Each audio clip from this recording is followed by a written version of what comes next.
നടി ആക്രമിക്കപ്പെട്ട കേസിലെ വിധി ഇന്ന് വന്നു. ഞാൻ പ്രതീക്ഷിച്ച പോലെ തന്നെയാണ് വിധി വന്നത്. നമ്മളെല്ലാവരും പ്രതീക്ഷിച്ച പോലെയെന്ന് എനിക്ക് പറയാൻ പറ്റില്ല. പക്ഷേ ഞാൻ പ്രതീക്ഷിച്ചത് ഇങ്ങനെ തന്നെയായിരുന്നു. ദിലീപിനൊരു അക്വിറ്റൽ കിട്ടുമെന്ന് തന്നെയായിരുന്നു പ്രതീക്ഷിച്ചിട്ടുണ്ടായിരുന്നത്. ഇനി അത്തരത്തിൽ ഇതിന് നേരെ വിപരീതമായിട്ടൊരു വിധി വരികയാണെന്നുണ്ടെങ്കിൽ അത് ജസ്റ്റ് പൊതുബോധത്തെ ബോധ്യപ്പെടുത്താൻ വേണ്ടിയിട്ടുള്ളൊരു വിധിയാവും എന്നുള്ളതായിരുന്നു എൻ്റെ ഒരു അനുമാനം. എന്തായാലും അത്തരത്തിൽ പൊതുബോധത്തെ ബോധ്യപ്പെടുത്താൻ വേണ്ടിയിട്ട് ബഹുമാനപ്പെട്ട ജഡ്ജി എന്തായാലും തയ്യാറായില്ല. മറിച്ച് എന്താണോ നിയമങ്ങളിൽ സംഭവിച്ചിട്ടുള്ളത്, അതല്ലെങ്കിൽ നിയമത്തിൻ്റെ എല്ലാ സാധ്യതകളും പരിശോധിച്ചതിന് ശേഷം എന്തായാലും അതുമായിട്ട് ബന്ധപ്പെട്ടൊരു വിധി വന്നു. ഇതിൽ ദിലീപ് കുറ്റക്കാരനാണോ, അതല്ലെങ്കിൽ മേൽക്കോടതിയിൽ ഇനി ശിക്ഷ കിട്ടുമോ, ഇത്തരത്തിലുള്ള അനുമാനങ്ങളൊന്നും തന്നെ ഇല്ല. അതിനെക്കുറിച്ചൊന്നും പറയാൻ വേണ്ടിയിട്ടല്ല. പക്ഷേ ഈ കേസിൻ്റെ ഒരു ചില നാൾ വഴികളൊക്കെ നോക്കുന്ന സമയത്ത് നമുക്കൊരു ചെറിയൊരു ബോധ്യം വരും, ഈ കേസിൽ എന്തായാലും ദിലീപ് ശിക്ഷിക്കപ്പെടാനുള്ള സാധ്യതയില്ല എന്നുള്ളത്. അത്തരം ഒരു സാധ്യതയുടെ പുറത്താണ് ഞാൻ പറഞ്ഞത് ഞാൻ പ്രതീക്ഷിച്ചത് ഇത്തരം ഒരു വിധിയായിരുന്നു എന്നുള്ളത്. ഇനി ഞാൻ പറയാൻ പോകുന്നത് മറ്റൊരു കാര്യമാണ്. ഇപ്പോൾ ഇന്ന് മുതൽ, അതായത് പ്രൈം ടൈമിലാണ് മലയാളത്തിലെ ദൃശ്യമാധ്യമങ്ങളിൽ ചർച്ചകൾ നടക്കുന്ന സമയത്ത്, അതായത് 8 മണി മുതലുള്ള ചർച്ചകൾ, റിപ്പോർട്ടർ ചാനലൊക്കെ പോലെയുള്ള ചാനലുകൾ നേരത്തെ കാലത്തെ തുടങ്ങും ചർച്ചകൾ. പക്ഷേ എന്നാലും ഒരു 8 മണി നേരത്തൊക്കെയാണ് ചർച്ചകൾ പൊതുവെ കണ്ടുവരാറുള്ളത്. ഇവിടുന്ന് അങ്ങോട്ട് ഇനി നിയമവിദഗ്ധരുടെയും നിയമം കൊണ്ട് അമ്മാനമാടുന്നവരുടെയൊക്കെ അത്രയും ശാസ്ത്രീയമായിട്ടുള്ള വിശകലനങ്ങൾ നമുക്ക് കാണാൻ വേണ്ടിയിട്ട് സാധിക്കും. നിങ്ങൾ ഒരു ഇത്തരത്തിലുള്ള കേസുകളെക്കുറിച്ച്, ഈ കേസുകൾ എങ്ങനെയാണ് സംഭവിക്കുന്നത്, എങ്ങനെയാണ് ഇത്തരത്തിലുള്ള വിധികൾ വരുന്നത് എന്നുള്ളതിനെക്കുറിച്ചൊക്കെ ആകാംക്ഷയുള്ള, അതല്ലെങ്കിൽ അതൊക്കെ തന്നെ മനസ്സിലാക്കാൻ ആഗ്രഹമുള്ള ഒരാളാണെന്നുണ്ടെങ്കിൽ ആദ്യം ചെയ്യേണ്ട ഒരു കാര്യം എന്താണെന്ന് വെച്ചിട്ടുണ്ടെങ്കിൽ ഇത്തരത്തിലുള്ള ചർച്ചകൾ കാണാതിരിക്കുക എന്നുള്ളതാണ്.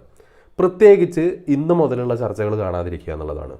അത് ഞാൻ പറയാൻ പ്രത്യേകം കാരണമുണ്ട്. കാരണം ഈ കേസിൽ അന്തിമമായിട്ടുള്ള വിധി വന്നിട്ടില്ല, അല്ലെങ്കിൽ ശിക്ഷാവിധിയോ വന്നിട്ടില്ല, ഒരു ജഡ്ജ്മെൻറ്റ് പുറത്തിറങ്ങിയിട്ടില്ല. ആകെ പറഞ്ഞിട്ടുള്ളതിൽ ആരൊക്കെ കുറ്റക്കാരാണെന്നും ആർക്കൊക്കെ വിടുതൽ കൊടുക്കുന്നു എന്നുള്ള കാര്യം മാത്രമാണ് ഇന്ന് പറഞ്ഞിട്ടുള്ളത്. ഇന്ന് 11 മണി മുതൽ ആ ജഡ്ജ്മെൻറ്റുമായിട്ട് ബന്ധപ്പെട്ട കാര്യങ്ങൾ വരുന്നത് മുതൽ അത്രയേ ഉള്ളൂ കാര്യങ്ങൾ. ഇതിൽ തന്നെ ഇനി എന്താണ് ഇതിൻ്റെ ഒരു വിധി, അതല്ലെങ്കിൽ ഇവർക്ക് എന്താണ് ശിക്ഷ കിട്ടാൻ പോകുന്നത് എന്നതുമായിട്ട് ബന്ധപ്പെട്ട ഒരു ക്ലാരിറ്റി ഇതുവരെ ഉണ്ടായിട്ടില്ല. സോ അത്തരം ഒരു സാഹചര്യത്തിൽ നമുക്കൊരിക്കലും ഇത് ശാസ്ത്രീയമായിട്ട് കീറി മുറിക്കാനായിട്ട് പറ്റില്ല.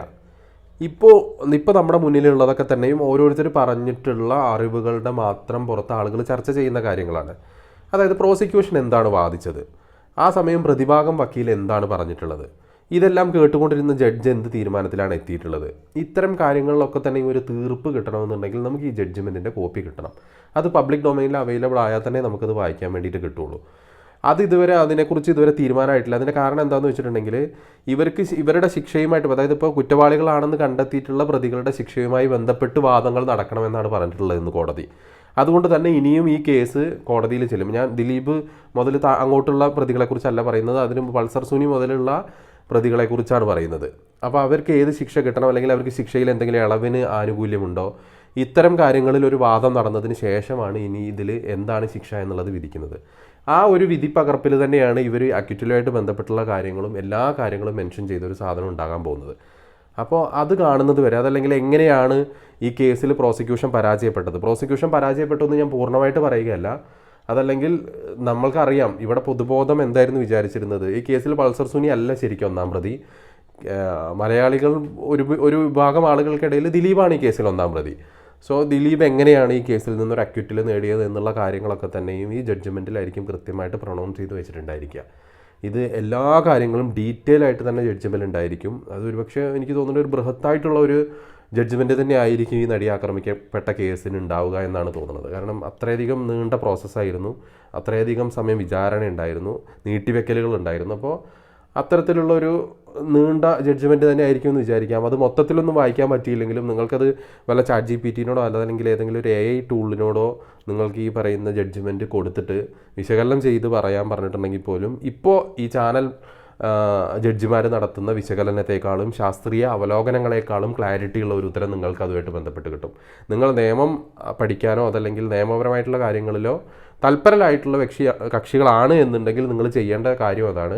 ഈ ചാനൽ ജഡ്ജിമാരുടെ നിയമോപദേശങ്ങൾക്കും നിയമ അവലോകനങ്ങൾക്കും ഇരുന്ന് കൊടുക്കാതിരിക്കുക എന്നുള്ളതാണ്. വെറുതെ നിങ്ങളുടെ സമയം കളയുന്നതാണ്. അത് ഈ ഒരു കേസിൻ്റെ മാത്രം കാര്യമല്ല, ഏതൊരു കേസാണെന്നുണ്ടെങ്കിലും ഏറ്റവും മോശമായിട്ട് എനിക്ക് തോന്നുന്നു ഈ പറയുന്ന ചാനലുകൾ റിപ്പോർട്ട് ചെയ്യുന്ന, മലയാളത്തിൽ തന്നെ ദൃശ്യമാധ്യമങ്ങൾ ഏറ്റവും മോശമായിട്ട് റിപ്പോർട്ട് ചെയ്യുന്നത് നിയമവുമായിട്ട് ബന്ധപ്പെട്ട് നിൽക്കുന്ന വാർത്തകളിലാണ്. ഒന്നും അറിയാത്ത അജ്ഞതയോട് കൂടിയിട്ടാണ് അവർ പലതും റിപ്പോർട്ട് ചെയ്യുന്നത്. എന്താണ് ഒരു പ്രോസസ്സ് അറിയാത്ത അവരുടെയൊക്കെ കണക്കിൽ ഇപ്പോഴും നരസിംഹത്തിലെ മമ്മൂട്ടി വന്നിട്ട് രക്ഷിക്കുന്നതും അതല്ലെങ്കിൽ ചിന്താമണി കൊലക്കേസിലെ സുരേഷ് ഗോപിയുടെ വക്കീൽ കഥാപാത്രങ്ങളൊക്കെയാണ് കോടതിയിലെ പ്രോസസ്സ്, കോടതി അങ്ങനെയാണ് നടക്കുന്നത് എന്നുള്ളതൊക്കെയാണ് അവരുടെ ധാരണ. അവരെ കുറ്റം പറയാൻ വേണ്ടി പറ്റില്ല, അവർ കോടതി മുറിക്കുള്ളിൽ നിന്നുകൊണ്ട് റിപ്പോർട്ട് ചെയ്യുന്നില്ല എന്നുള്ളത് കൊണ്ടാണ്.